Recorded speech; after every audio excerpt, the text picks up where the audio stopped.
Przewóz towarów nienormatywnych jest gałęzią transportu, która wykracza poza ramy.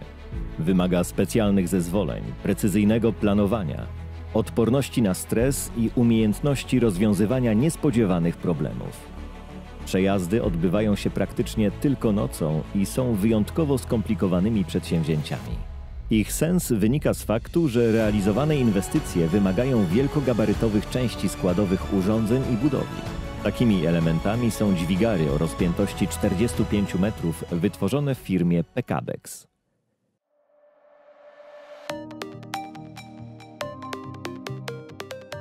Znajdujemy się na zakładzie produkcyjnym w Poznaniu.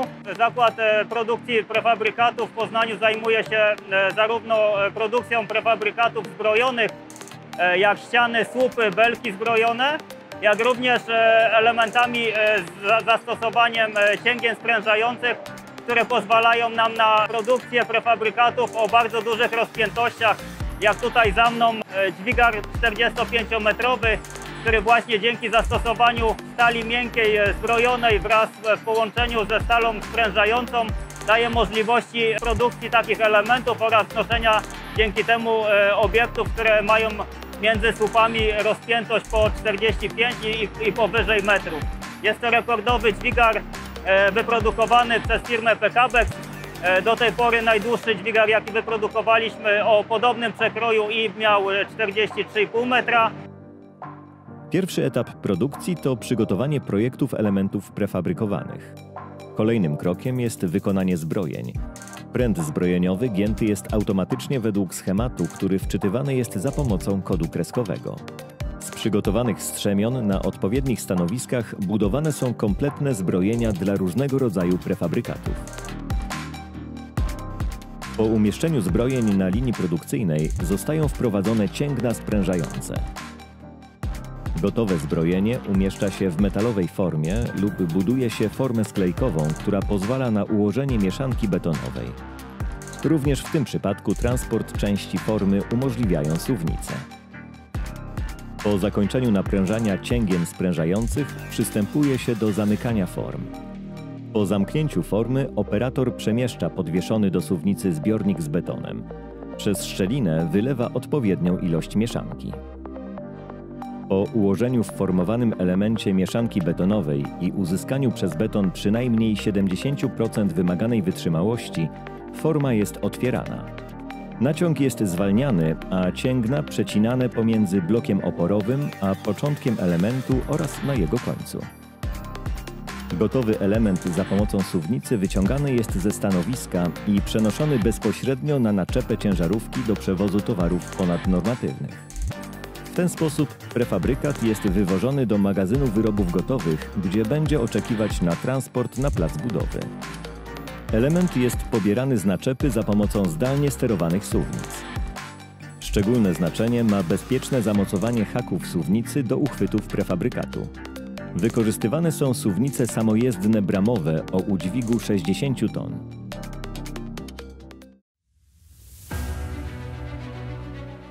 Nadszedł czas transportu wyprodukowanych dźwigarów na teren inwestycji.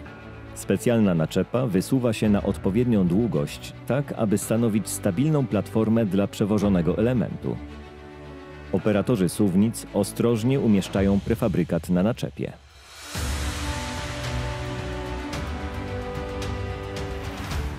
Aby uniknąć drobnych uszkodzeń, pod dźwigar wsuwa się filcowe podkładki. Cały zestaw ma ponad 50 metrów długości. Ponadgabarytowy ładunek jest zabezpieczany za pomocą napiętych łańcuchów. Rozpoczyna się kolejny etap podróży dźwigara. Z magazynu wyrobów gotowych w miejsce oczekiwania na nocny przejazd na plac budowy.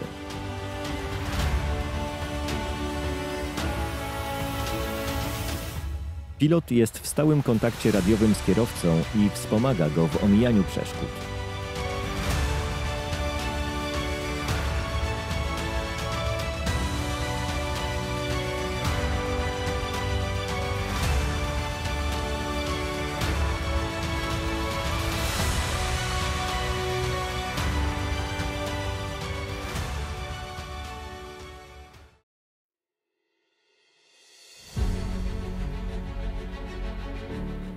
Uwarunkowania prawne dotyczące transportu ponadgabarytowego, w tym przypadku dźwigarów ponad 45-metrowych, są uzależnione od gabarytu tych elementów. Wyróżniamy 7 kategorii zezwoleń transportowych, które należy uzyskać w trybie stałym lub w trybie jednorazowym. W niektórych szczególnych przypadkach może być to kilkukrotne użycie danego zezwolenia. W tym konkretnym przypadku musieliśmy wystąpić o zezwolenie kategorii 7. W ramach wewnętrznych procedur dział montażu, kierownik montażu bądź kierownik projektu jest zobligowany do przedstawienia harmonogramu dostaw z minimum 14-dniowym wyprzedzeniem. 14-dniowym wyprzedzeniem rozumiemy jako 14 dni roboczych, bo właśnie w takim czasie Generalna Dyrekcja Dróg Krajowych i Autostrad powinna wydać nam zezwolenie kategorii 7, które umożliwi realizację dostawy zgodnie z prawem.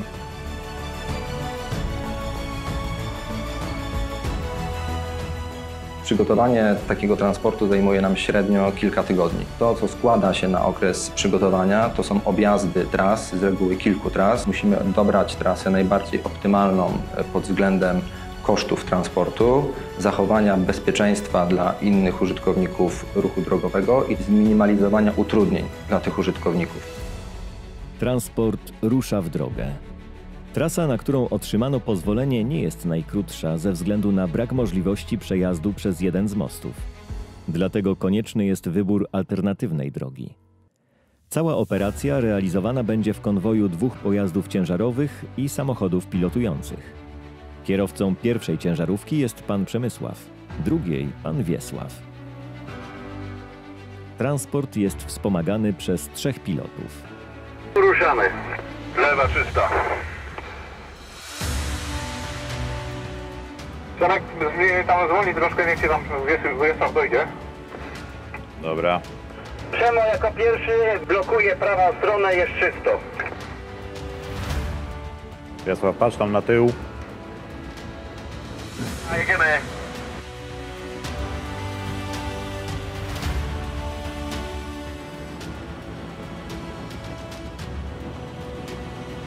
Jedzie.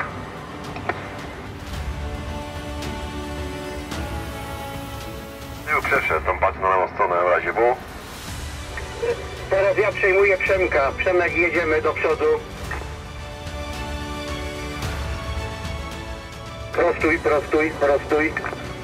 No daj, Wiesław, daj.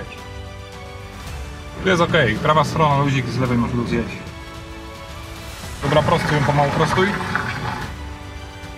Dobra, jedź pomalutku na razie tak jak teraz idziesz.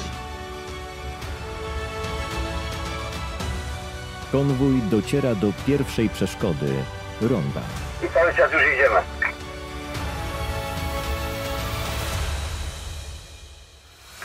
Powoli, Przemo, powoli. Piloci blokują wjazd na rondo, aby zapewnić sprawny przejazd konwoju. Powoli jedziemy. Jedziemy.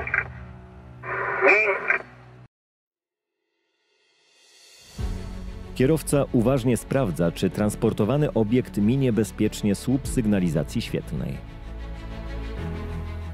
Pierwszy dźwigar już prawie pokonał rondo. Czas na drugą ciężarówkę. Jedź pomalutku, jedź, jest dobrze.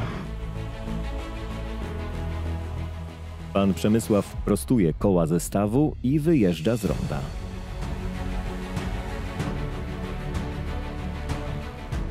Jedź, Wiesław, jedź, tu jest okej.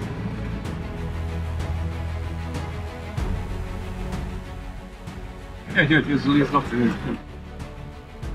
Pilot obserwuje, czy drugi dźwigar zachowuje odpowiednią odległość od przeszkody. Ładnie idzie, ładnie przechodzi.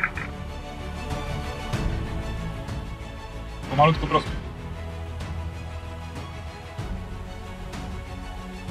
Dobra, nie tak mocno, dobra.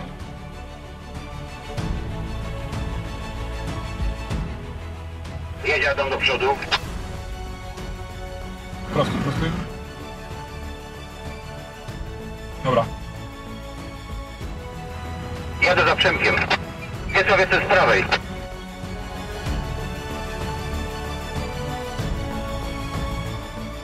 Jest okej, panowie, rondo jest obrobione.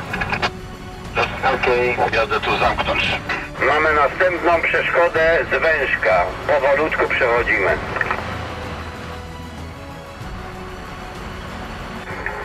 Przechodzi Przemo, ale trzeba trochę wysterować do prawej. Na tych wiecach może się zadać bardziej do prawej, tak?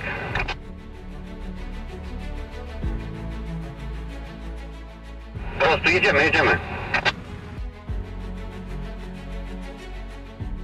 Jedziemy.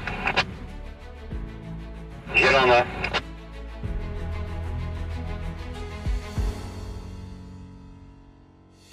To, że zacząłem jeździć tutaj gabarytami, to w zasadzie jest przypadek. Szukałem pracy jako kierowca ciężarówki. Padło mi w rękę ogłoszenie tutaj akurat z firmy Express Boot Trans pana Stawickiego. Poszedłem, zapytałem się. Praktycznie byłem bez doświadczenia. Całe doświadczenie, wszystko zdobyłem w tej firmie i no tak jak widać, wożę takie gabaryty długie, nie ma z tym problemu.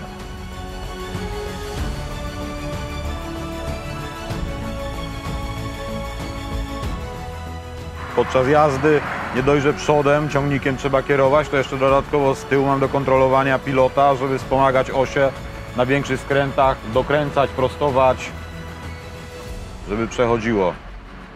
Idziemy Gęsiego. Po kilku godzinach jazdy, pokonaniu 7 rond i 209 km, transport dotarł na plac budowy.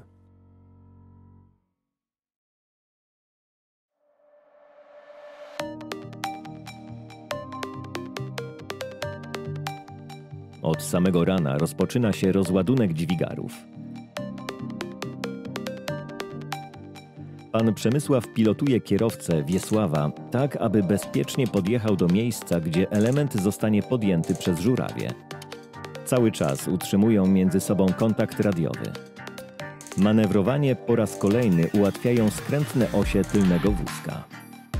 Przestrzeń, w której musi zostać ustawiona ciężarówka, jest ograniczona, dlatego kierowanie zestawem wymaga dużej precyzji. Kiedy dźwigar jest w pozycji umożliwiającej podniesienie, kierowca i pilot opuszczają teren budowy. Do akcji wkraczają operatorzy żurawi i monterzy.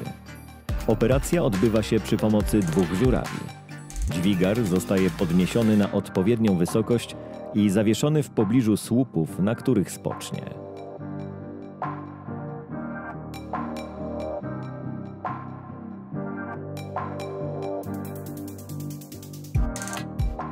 Następnie pracę na podestach ruchomych rozpoczynają osoby naprowadzające element, które precyzyjnie pozycjonują prefabrykat.